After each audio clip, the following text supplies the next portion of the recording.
ایک نظر پاکستان،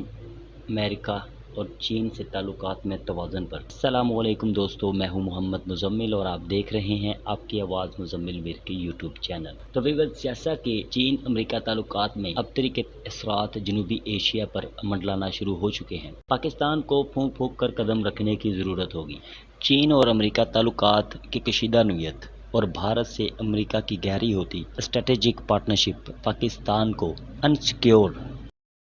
کنٹریبیوشن حیثیت تک۔ امریکہ میں نئی انتظامیہ کے اقتدار میں آنے سے پاک امریکہ تعلقات کا مستقبل میں بڑی حد تک اس امر پر منحصر ہوگا کہ امریکہ چین اور بھارت کے ہمراہ اپنے تعلقات کو کیسے آگے بڑھاتا ہے۔ جو بائیڈن انتظامیہ کے ماتحت واشنگٹن کی جانب سے بیجنگ کے ہمراہ ٹرمپ کے مقابلے میں قدرے کم ایکوریسی اپنانے کے چانس ہیں، تاہم نئی دلی سے تعلقات میں بڑی تبدیلی کا کوئی امکان نہیں اور نہ آنے والے برسوں میں چین سے مقابلہ جاری رہ سکتا ہے۔ اسلام آباد کے مفاد میں یہی ہے کہ وہ چین اور امریکہ دونوں سے مثبت تعلقات کو فروغ دے اور اسے دونوں ممالک کے ہمراہ اسٹریٹجک پارٹنرشپ توازن قائم رکھنے کے لیے متوازن طرز عمل اپنانے کی ضرورت ہوگی۔ لیکن بدقسمتی سے پاکستان اپنے یک طرفہ تعلق امریکہ کے ساتھ بڑھانے میں مصروف ہے، جس کا نقصان پاکستان کو خطے میں بہت سے مسائل کا سامنا کرنے کی صورت میں اٹھانا پڑ سکتا ہے۔ اور یاد رہے کہ پاکستان کو اپنے تعلقات دونوں کے ساتھ متوازن رکھنے کی ضرورت تو ہے، لیکن اگر دونوں میں سے کسی ایک کو چننا پڑے تو پاکستان کو چاہیے کہ وہ چائنا کو اپنا ساتھی بنائے۔ جیسا کہ جولائی 2021 میں شاہ محمود قریشی ایک نجی ٹی وی کو انٹرویو دیتے ہوئے کہتے ہیں کہ امریکہ نے صاف الفاظ میں ہمیں تو چین سے تعلقات کم کرنے یا ختم کرنے کے لیے تو نہیں کہا، لیکن ان کے لہجوں سے، ان کے انداز سے یہ بات واضح ہوتی ہے، یعنی انہوں نے دبے الفاظ میں یہ بات واضح کر دی کہ امریکہ چاہتا ہے کہ ہمارے جو تعلقات ہیں وہ چین سے سسپینڈ ہو جائیں۔ اس سے یہ تو واضح ہے کہ ہم باوجود اس کے کہ امریکہ اور چین رقابت میں کسی ایک کی طرفداری کو فوقیت نہ دے، تو بھی امریکہ بھارت اسٹریٹجک ریلیشن شپ ایسا کرنے پر مجبور کر سکتی ہے۔ لہٰذا پاکستان کے لیے انتہائی ضروری ہے کہ وہ امریکہ بھارت کے غیر مشروط اسٹریٹجک ریلیشن شپ کے علاقائی استحکام پر اثرات پر زور ڈالنے کا سلسلہ جاری رکھے، اور یہ کہ شراکت داری کسی طرح پاکستان کو مشکل اور ناپسندیدہ صورتحال میں ڈال سکتی ہے۔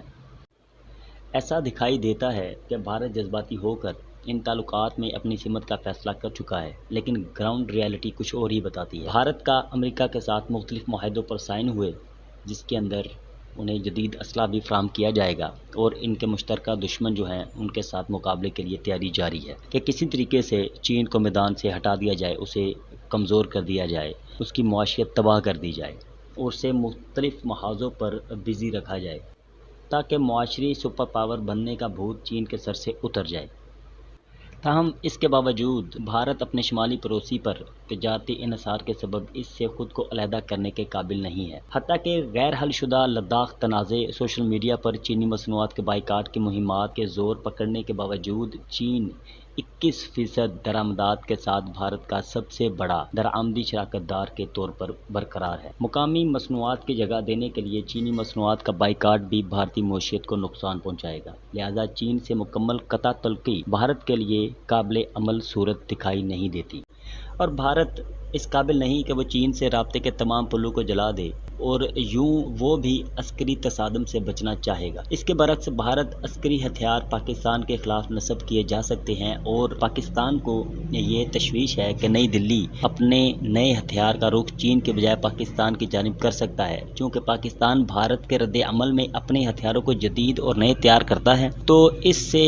نہ صرف سلامتی عالمیہ اور علاقائی عدم استحکام پیدا ہونے کے امکان ہے، بلکہ خطے میں ہتھیاروں کی دوڑ بھی شروع ہو سکتی ہے جو کہ تباہ کن ثابت ہوگی۔ پاکستان کی خارجہ پالیسی کے اہداف کو اس جانب توجہ کرنی چاہیے کہ وہ جنوبی ایشیا میں بڑھتی ہوئی اس تشویشناک صورتحال کو دنیا کے بڑے کھلاڑیوں کے سامنے رکھے۔ اگر سادہ الفاظ میں بیان کرنے کی کوشش کروں تو میں صرف یہی کہوں گا کہ اگر پاکستان کو یہ پریشرائز کیا جائے کہ وہ چائنا اور امریکہ دونوں میں سے کسی ایک کے ساتھ تعلقات قائم رکھے، تو پاکستان کو چاہیے کہ اپنے ہمسایہ ملک کے ساتھ اپنے تعلقات کو بہتر رکھے، جو کہ اس کے لیے مستقبل میں بھی فائدہ مند ثابت ہوں گے۔ امریکہ چونکہ کسی اسلامی ملک کو فائدہ پہنچانے سے تو رہا، تو بہتر یہی ہوگا کہ پاکستان اپنے تعلقات چین کے ساتھ بہتر بنانے کی کوشش کرے، جو کہ حالیہ چند سالوں میں پاکستان نے اپنے ہمسایہ ملک کے ساتھ اپنے تعلقات خراب کیے ہیں اسے بہتری کی طرف لائے، اور جو معاہدے ان کے ساتھ کیے ہیں ان کے اوپر عمل درآمد کروائے، اور ان معاہدوں کا بینیفٹ پاکستان کو بھی ہے اور ان ممالک کو بھی ہے۔ تو دوستو، ویڈیو پسند آنے کی صورت میں ویڈیو کو لائک کریں، چینل کو سبسکرائب کریں اور بیل آئیکن کو ضرور پریس کریں۔ سو ملتے ہیں اپنی اگلی ویڈیو میں، اپنا بہت سا خیال رکھیے گا۔ اللہ حافظ۔